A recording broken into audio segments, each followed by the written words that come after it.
Mathangda Pajarakadoribasina Canchipur haba chapter aduni yengu kanchi lairembigi masasingse mamai mai thong langsilibase mamagi mamitagi pi sinthaba maramna mapana kuina ndopibana Brahmarotki matungina makha pangna kumthakibana singina pon amana thama chet sawana mayaida khalliba nambul turengi khoiraba ising isena maya da chandra nadi kaliyadaman piklaba isena jingkhong danga thengliba thangaba amanba amana nongpoki ngomkhai oiriba mafam ama ugani madu Canchipur gi lamdam mafam asi matam amada Manipur sana lebaki konung oirami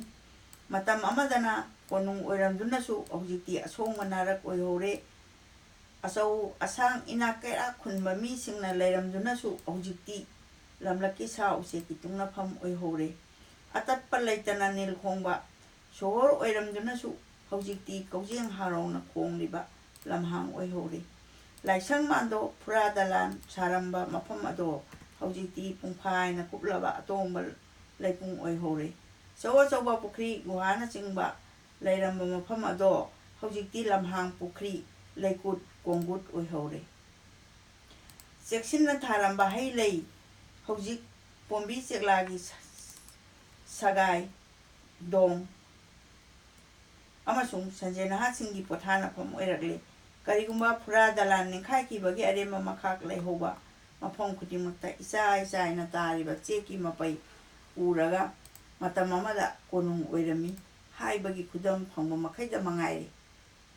semba hogalakpagi wakhal adu nungaibagi masakni toimasung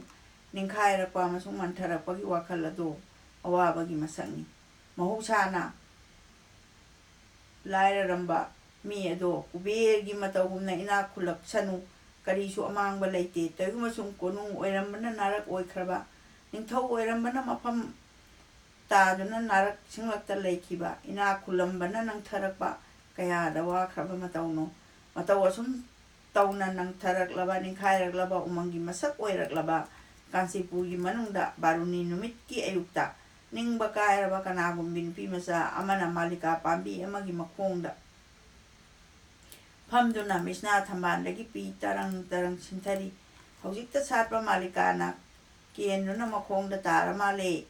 pathak uri reibu kaubirabra nupi masa ase mi siklaba lamhang pukrida mathanata tomsanarabi thambal gumna kanchi lamda tomsanaribi uri reini baruni kuramba chatpa phangdre ko haina khanbada mathai warabi amadi mabung mopa kana mata laite mathantani ko haina khanbada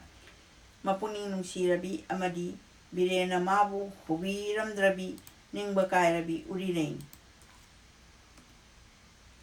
baruni kuramba chatpa phangdre ko haina khanbada mabung mopa amatta kana nasu yengbidana mathanatana ni haiba khanbada mapuning nungsirabi birena mabu hobidrabada ningba kairabi uri reini puningi awaba haiba se phongdoktrabadi awabagi chang ado khuding hengalai pathak nangna nakha ponba kanagumba mi amana athiba wahaina chaibada mana karigumba pakum amatta khumlakti haiduna magi awaba phangnaba thamoi leitramale haina khaksu khaluganu law kongnuna kabliba mi ase mathanta wara male haina su khaluganu maisha langduna patharaba una ase likla taraklaga amukkasu tekhalakani mayol chiktat khraba manadi tekna uriba upalasi mana khuirakpa numit aduda magi aroibani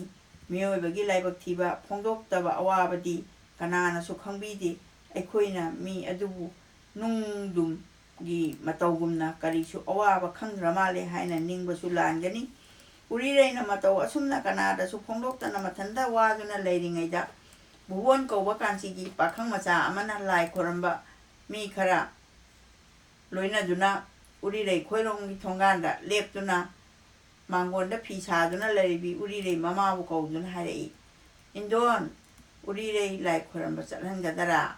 chalhangadaba leirabadi ekhoi pubikhige thambal uri rei mama na khalai buwon hariba nupa macha ase mahusana lamchat kaya di phajadabani magi makhutta mataw karamna isa sina siba amaromda lai khoramba chaningbana isa gi mitapi sinthariba ase karamna yengduna leisiba Asi punama khanduna masagi puning khange haiduna hambe. Ibema nangi tada buwongi matung induna lai khuramba chatkera.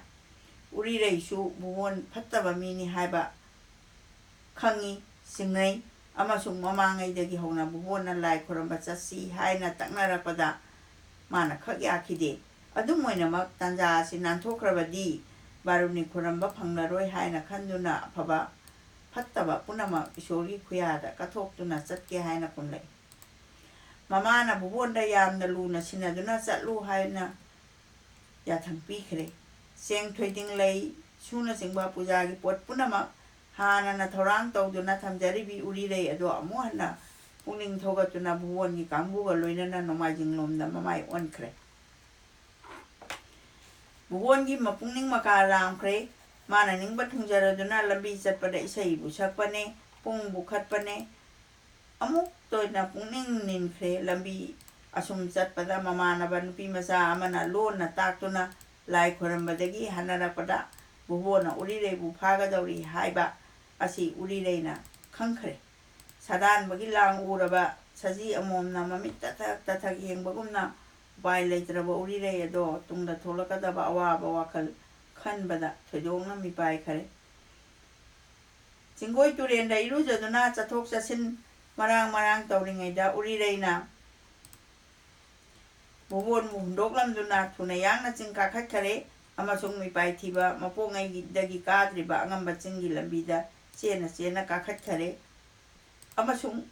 singkhangda birengi phiji yanaduna karambi nupi masa adu uri reini. Matang asida chapter asi loisinjare.